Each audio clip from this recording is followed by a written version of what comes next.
we talk about aerification, it's a very common cultural practice we have in turfgrass areas when we talk about this in golf courses, sports fields, but you also should do this in home lawns as well.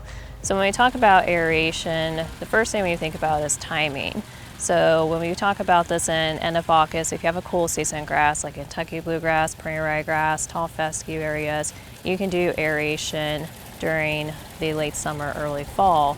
But if you have a warm season grass like buffalo grass, Bermuda grass, or zoysia grass, you have to do that in the late spring, early summer. The importance of aeration is that unlike other plant systems where you can just till after you do a harvest, turf grasses, we can't really do that.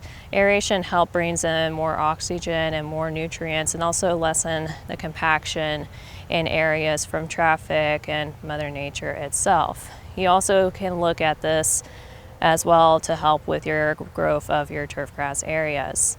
So when you think about with your aeration, also think about what type of aerations you want to do. You can do a solid tine, which is just slicing into the turfgrass area for aeration, but also you can do pull course, but you'll get more recovery in the solid than you do that. But if you want to do any type of removal of some thatch, if you have like a warm season grass or Kentucky bluegrass, you can do that as well. So it's an important cultural practice to consider in your home lawn areas.